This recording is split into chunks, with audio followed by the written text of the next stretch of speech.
क्या अविद्यानामन्तस्तिमिरमिहिरद्वीपनगिरे। यहाँ विराजमान तेरा पंथ धर्म संघ के आचार्य श्री महाश्रमण जी एवं साधुगण साध्वीजीगण श्रावक श्राविकाएं, प्रसन्नता का विषय है योगानुयोग। पाल से विहार कर 2 दिन के लघु प्रवास के लिए हमारा वेसु में आगमन हुआ और आज योगानुयोग यहाँ पर हमारी उपस्थिति। मुझे तो याद है जब हमारा चातुर्मास हमारे पूज्य गुरुदेव आचार्य भगवंत श्रीमद जन कांति सागर सूरीश्वर जी महाराज साहब के साथ जब दिल्ली में था, और उस समय में आचार्य श्री तुलसी जी, उस वक्त के युवाचार्य श्री महाप्रज्ञ जी, उनका चातुर्मास भी दिल्ली में, और तब योगानुयोग 2 प्रसंगों में सामूहिक प्रवचन का आयोजन था, और उस दोनों ही प्रवचनों में मेरा ही जाना हुआ था। युवाचार्य महाप्रज्ञ जी के साथ भी और आचार्य श्री तुलसी जी के साथ में भी मेरा उस जमाने में प्रवचन हुआ था। और आज उन्हीं के पटधर आचार्य श्री महाश्रमण के साथ में आज प्रवचन का आयोजन है। एक शुभ मिलन है। और सच तो यह है कि जैन संतों पर एक बहुत बड़ी जिम्मेदारी है। हम भले अलग अलग संप्रदाय के हों, विचारधाराएं चलती है, और विचारधाराओं के परिणाम स्वरूप कभी कभी संप्रदायों का जन्म भी होता है। जिन शासन में श्वेतांबर दिगंबर है, श्वेतांबरों में मंदिर मार्गी स्थानकवासी तेरापंथी है, मंदिर मार्गी समाज में भी खरतरगच, तपागच, अंचलगच, पायचंदगच, तीनथुई इत्यादि अनेक परंपराएं और अनेक संप्रदाय हैं। लेकिन कुल मिलाकर जिन शासन में जितने भी साधु साध्वी जी भगवंत हैं, ध्येय एक है, लक्ष्य एक है। 99% सारे सिद्धांत और 99% सारी बातें एक है। केवल और केवल 1% बात का अंतर हो सकता है। कोई बड़ी बात नहीं, मुंहपत्ती कोई हाथ में रखे, कोई बांध ले, इतना ही तो अंतर है। परमात्मा की पूजा कोई साकार करे और कोई अपने स्थानक में बैठकर, अपने उपाश्रय में, अपने भवन में बैठकर आराधना करे।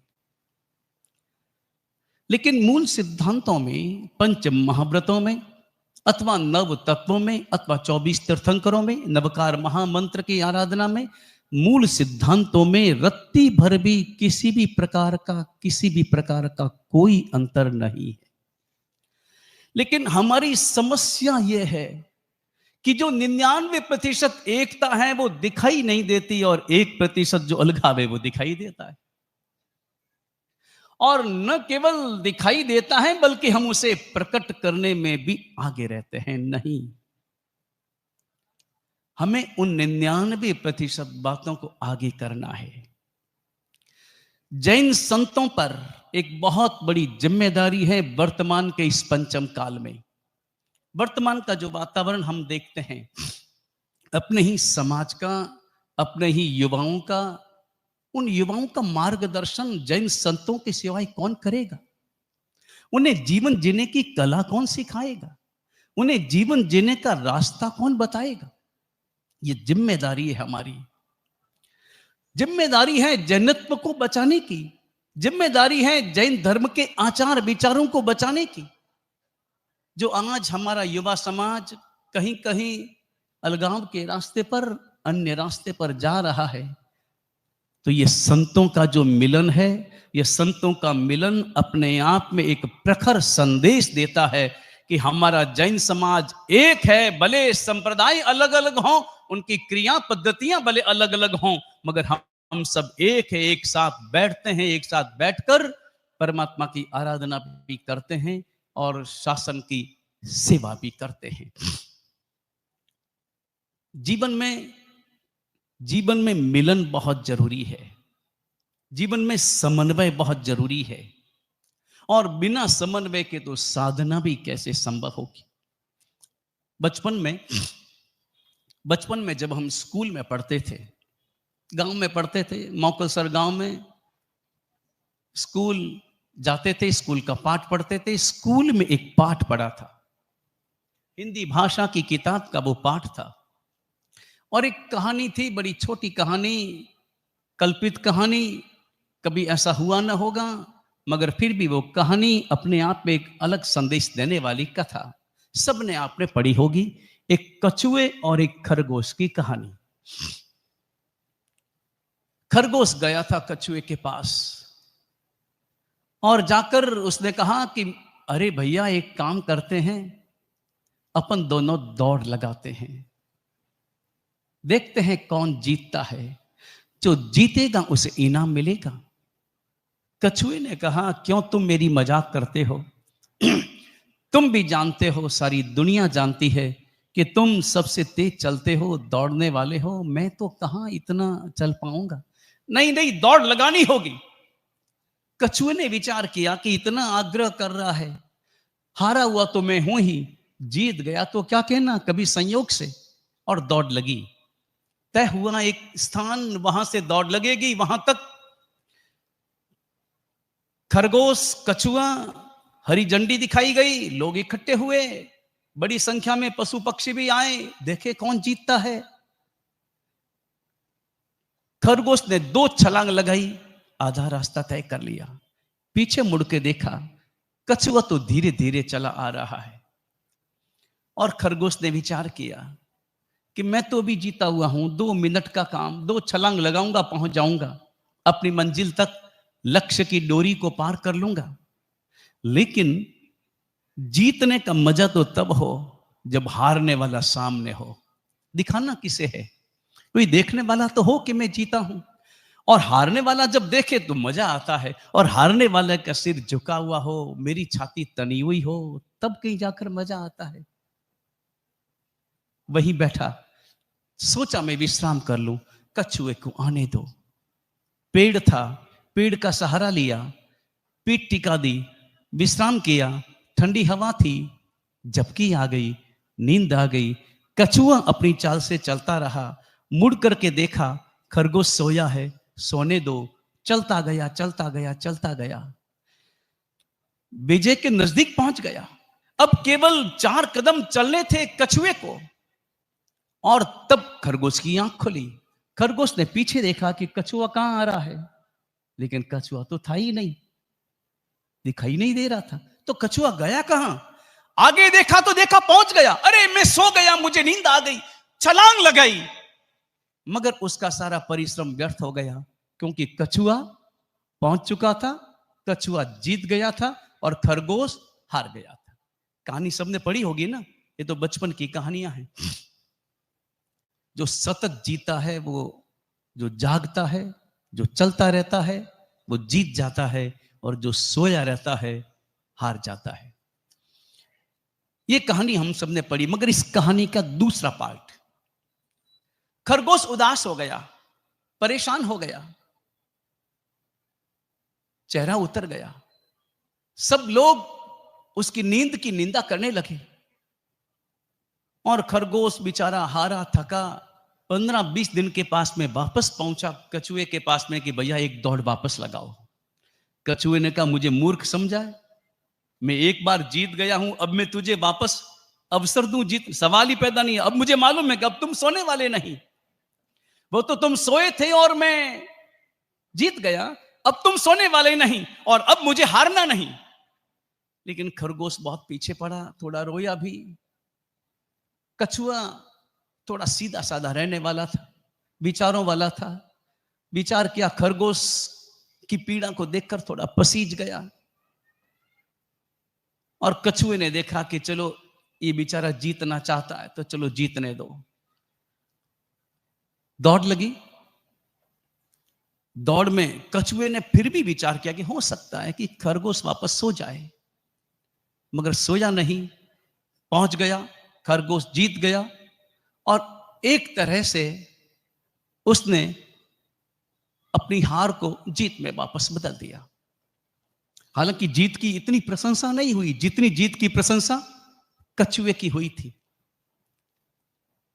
कहानी का दूसरा पार्ट। अब कछुआ उदास हो गया कि ये मैंने क्या किया, मैं भावों में बह गया और भावों में बहने के कारण मैंने दूसरी दौड़ लगानी स्वीकार कर ली, नहीं लगाता अच्छा रहता। अब कछुए ने अपना दिमाग दौड़ाया। दिमाग तेज था, होशियार था, सूरत का रहने वाला था। अब सूरत में वो कहां से आके बसा था ये नहीं पता कि मारवाड़ का था कि मेवाड़ का था, थली प्रदेश का था कि शिवांची का था, मोकलसर का था पक्का, फिर तो कहना ही क्या। घूम घाम कर उसने एक नई योजना तैयार की और खरगोश के पास में पहुंचा कि तीसरी दौड़ लगाते हैं। खरगोश ने कहा दौड़ लगानी है लगा ले, अब चिंता नहीं, अब मैं नींद लेने वाला नहीं, झपकी लेने वाला नहीं, अब मैं जीतना ही वाला हूं, दौड़ लगानी है तो लगा ले। कछुए ने कहा कि शर्त एक है, कहां से दौड़ लगेगी यह निर्णय मैं करूंगा और कहां दौड़ पूरी होगी इसका निर्णय भी मैं करूंगा। और खरगोश ने कहा तुझे जो करना हो सो कर ले, जहां से शुरू करना हो कर ले, मैं तैयार हूं। और दौड़ शुरू हुई, तीसरी दौड़। खरगोश भी दौड़ा, कछुआ भी दौड़ा।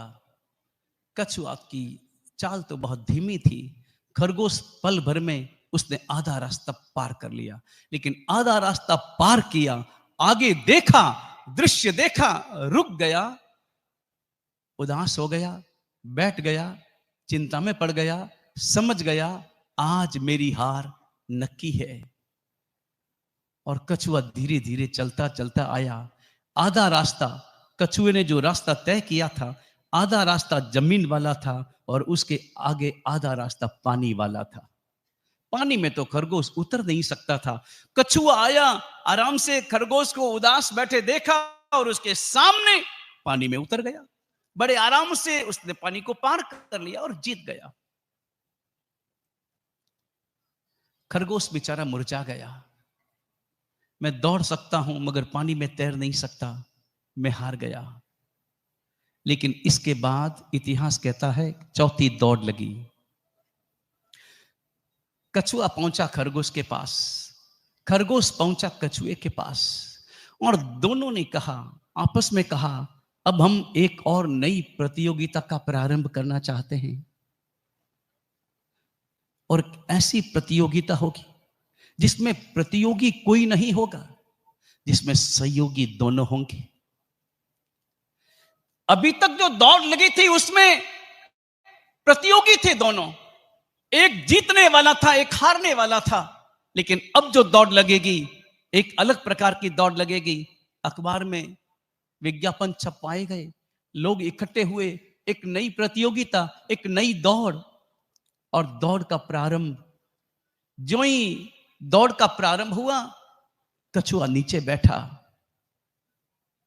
पास में खरगोश आया। जो ही खरगोश आया, कछुआ जल्दी से खरगोश के ऊपर चढ़ गया।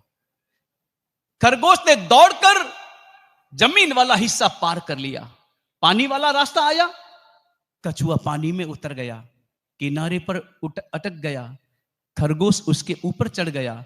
पानी का रास्ता भी दोनों ने मिलकर के पार कर लिया।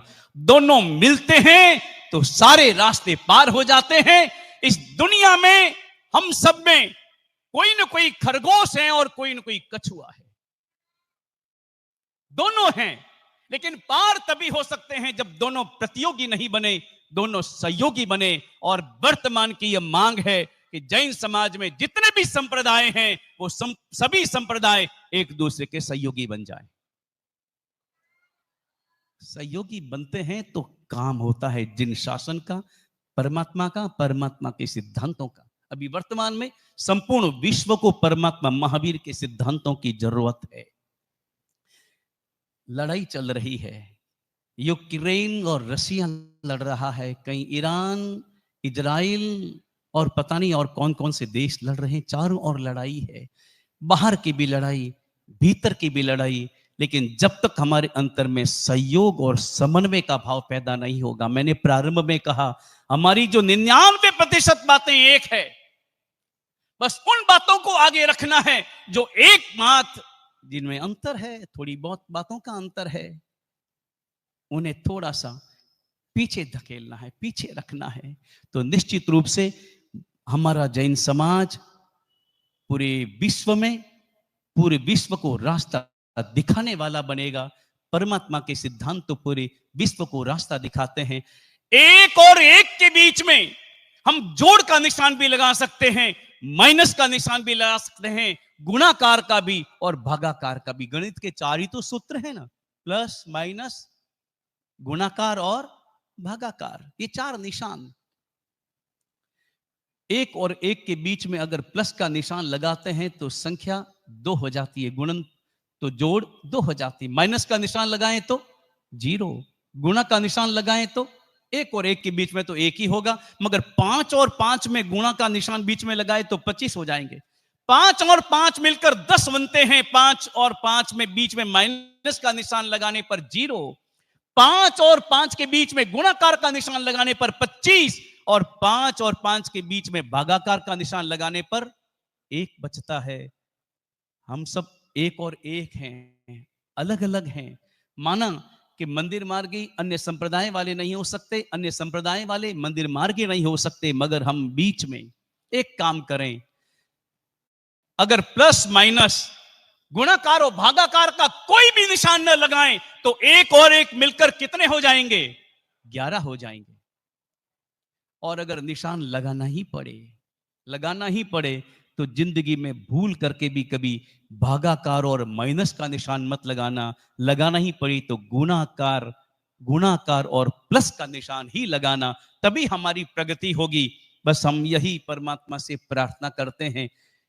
आने वाले समय में अभी युवा समाज के हाथों में नेतृत्व है, साधु संतों में भी युवा साधु आ रहे हैं और सबके अंतर में विचार है कि हमारे जैन समाज में कोई न कोई ऐसा वातावरण बने, हमारी संवत्सरी एक हो, हमारी क्रियाएं, हमारे आचरण एक हो। और एक बात, समस्त जैन साधु एक मिनिमम एजेंडा लेकर के चले और एक मिनिमम एजेंडा समस्त साधुओं के द्वारा तय हो।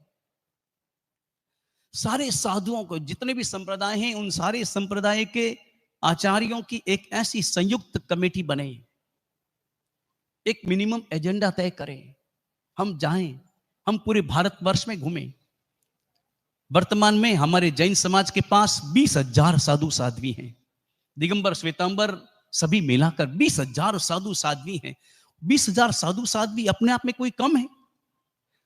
अगर निकल पड़े परमात्मा महावीर के झंडे को लेकर और एकता के वातावरण को लेकर अगर निकल पड़े तो पूरे भारत में अहिंसा का नाद गूंज सकता है, परमात्मा महावीर के संदेशों का नाद गूंज सकता है। बस एक मिनिमम एजेंडा लेकर के चलें, सब एक होकर के चलें, समन्वय के साथ में चलें, अपनी अपनी क्रियाएं और अपनी अपनी प्रवृत्तियां अपने उपासना में करें, लेकिन बाहर में हमारा जैनत्व एक हो। बस वो भाव हमारे अंतर में रहे और इन्हीं भावों को लेकर विनती की थी। आए थे हमारे पास में संजय सिंह सोराना और काफी दिनों से, जब से बेसु में आने का चल रहा था, तब से लोगों की, हमारे श्रावकों की निवेदन प्रारंभ थे कि एक बार मिलना है। हमारे मन में भी था, क्योंकि तेरापंथ धर्म संघ अपने आप में एक अद्भुत संघ है। हम हमेशा प्रशंसा करते हैं, आपने सुना भी होगा।